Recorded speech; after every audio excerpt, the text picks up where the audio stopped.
شروع اللہ کے نام سے جو بڑا مہربان نہایت رحم والا ہے۔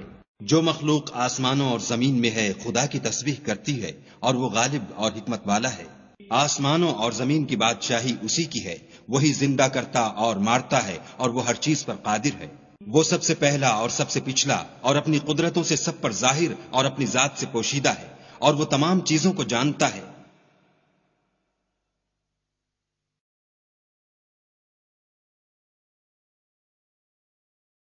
ذات سے پوشیدہ ہے اور وہ تمام چیزوں کو جانتا ہے۔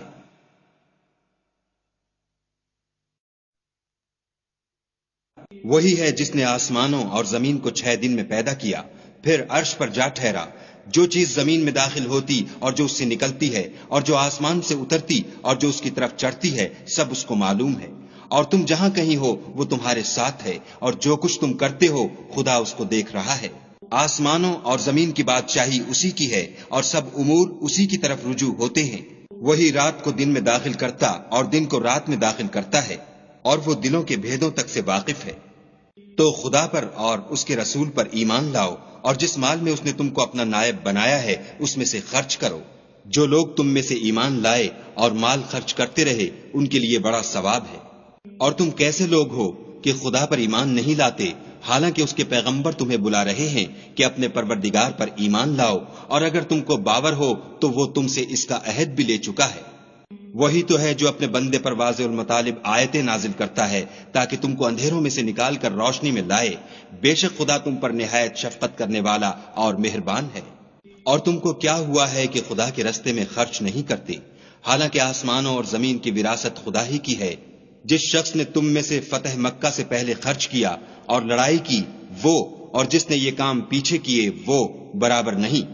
ان کا درجہ ان لوگوں سے کہیں بڑھ کر ہے جنہوں نے بعد میں خرچ اموال اور کفار سے جہاد و قتال کیا، اور خدا نے سب سے ثواب نیک کا وعدہ تو کیا ہے، اور جو کام تم کرتے ہو خدا ان سے واقف ہے۔ کون ہے جو خدا کو نیت نیک اور خلوص سے قرض دے تو وہ اس کو اس سے دگنا ادا کرے، اور اس کے لیے عزت کا صلہ یعنی جنت ہے۔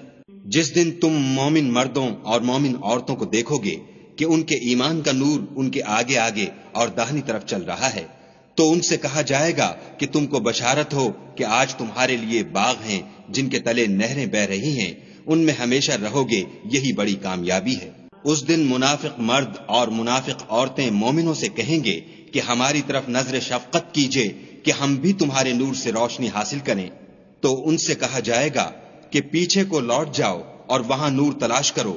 پھر ان کے بیچ میں ایک دیوار کھڑی کر دی جائے گی جس میں ایک دروازہ ہوگا، جو اس کی جانب اندرونی ہے اس میں تو رحمت ہے، اور جو جانب بیرونی ہے اس طرف عذاب و اذیت۔ تو منافق لوگ مومنوں سے کہیں گے کہ کیا ہم دنیا میں تمہارے ساتھ نہ تھے؟ وہ کہیں گے کیوں نہیں تھے، لیکن تم نے خود اپنے تئیں بلا میں ڈالا اور ہمارے حق میں حوادث کے منتظر رہے اور اسلام میں شک کیا، اور لا طائل آرزوؤں نے تم کو دھوکہ دیا، یہاں تک کہ خدا کا حکم آ پہنچا اور خدا کے بارے میں تم کو شیطان دغاباز دغا دیتا رہا۔ تو آج تم سے معاوضہ نہیں لیا جائے گا اور نہ وہ کافروں ہی سے قبول کیا جائے گا۔ تم سب کا ٹھکانہ دوزخ ہے کہ وہی تمہارے لائق ہے اور وہ بری جگہ ہے۔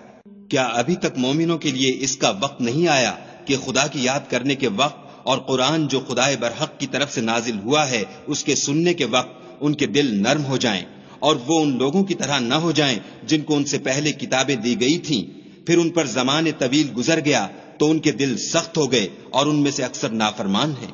جان رکھو کہ خدا ہی زمین کو اس کے مرنے کے بعد زندہ کرتا ہے۔ ہم نے اپنی نشانیاں تم سے کھول کھول کر بیان کر دی ہیں تاکہ تم سمجھو۔ جو لوگ خیرات کرنے والے ہیں، مرد بھی اور عورتیں بھی، اور خدا کو نیت نیک اور خلوص سے قرض دیتے ہیں، ان کو 2 چند ادا کیا جائے گا اور ان کے لیے عزت کا صلہ ہے۔ اور جو لوگ خدا اور اس کے پیغمبروں پر ایمان لائے، یہی اپنے پروردگار کے نزدیک صدیق اور شہید ہیں، ان کے لیے ان کے اعمال کا صلہ ہوگا اور ان کے ایمان کی روشنی۔ اور جن لوگوں نے کفر کیا اور ہماری آیتوں کو جھٹلایا وہی اہل دوزخ ہیں۔ جان رکھو کہ دنیا کی زندگی محض کھیل اور تماشا اور زینت و آرائش اور تمہارے آپس میں فخر و ستائش اور مال و اولاد کی ایک دوسرے سے زیادہ طلب و خواہش ہے۔ اس کی مثال ایسی ہے جیسے بارش کہ اس سے کھیتی اگتی اور کسانوں کو کھیتی بھلی لگتی ہے، پھر وہ خوب زور پر آتی ہے، پھر اے دیکھنے والے تو اس کو دیکھتا ہے کہ پک کر زرد پڑ جاتی ہے، پھر چورا چورا ہو جاتی ہے، اور آخرت میں کافروں کے لیے عذاب شدید اور مومنوں کے لیے خدا کی طرف سے بخشش اور خوشنودی ہے، اور دنیا کی زندگی تو متاع فریب ہے۔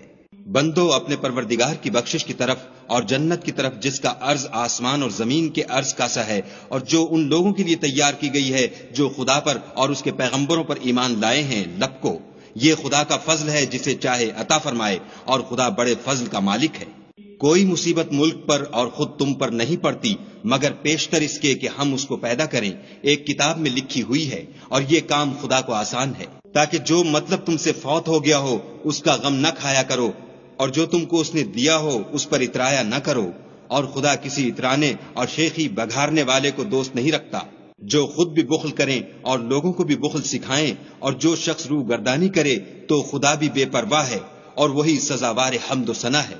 ہم نے اپنے پیغمبروں کو کھلی نشانیاں دے کر بھیجا، اور ان پر کتابیں نازل کی اور ترازو یعنی قواعد عدل، تاکہ لوگ انصاف پر قائم رہیں، اور لوہا پیدا کیا، اس میں اسلحہ جنگ کے لحاظ سے خطرہ بھی شدید ہے اور لوگوں کے لیے فائدے بھی ہیں، اور اس لیے کہ جو لوگ بن دیکھے خدا اور اس کے پیغمبروں کی مدد کرتے ہیں، خدا ان کو معلوم کرے۔ بے شک خدا قوی اور غالب ہے۔ اور ہم نے نوح اور ابراہیم کو پیغمبر بنا کر بھیجا، اور ان کی اولاد میں پیغمبری اور کتاب کے سلسلے کو وقتاً فوقتاً جاری رکھا، تو بعض تو ان میں سے ہدایت پر ہیں اور اکثر ان میں سے خارج از اطاعت ہیں۔ پھر ان کے پیچھے انہی کے قدموں پر اور پیغمبر بھیجے، اور ان کے پیچھے مریم کے بیٹے عیسیٰ کو بھیجا، اور ان کو انجیل عنایت کی، اور جن لوگوں نے ان کی پیروی کی ان کے دلوں میں شفقت اور مہربانی ڈال دی اور لذات سے کنارہ کشی کی، تو انہوں نے خود ایک نئی بات نکال لی۔ ہم نے ان کو اس کا حکم نہیں دیا تھا، مگر انہوں نے اپنے خیال میں خدا کی خوشنودی حاصل کرنے کے لیے آپ ہی ایسا کر لیا تھا، پھر جیسا اس کو نبھانا چاہیے تھا نبھا بھی نہ سکے۔ پس جو لوگ ان میں سے ایمان لائے ان کو ہم نے ان کا اجر دیا، اور ان میں بہت سے نافرمان ہیں۔ مومنو، خدا سے ڈرو اور اس کے پیغمبر پر ایمان لاؤ، وہ تمہیں اپنی رحمت سے دگنا اجر عطا فرمائے گا، اور تمہارے لیے روشنی کر دے گا جس میں چلو گے، اور تم کو بخش دے گا، اور خدا بخشنے والا مہربان ہے۔ یہ باتیں اس لیے بیان کی گئی ہیں کہ اہل کتاب جان لیں کہ وہ خدا کے فضل پر کچھ بھی قدرت نہیں رکھتے، اور یہ کہ فضل خدا ہی کے ہاتھ ہے، جس کو چاہتا ہے دیتا ہے، اور خدا بڑے فضل کا مالک ہے۔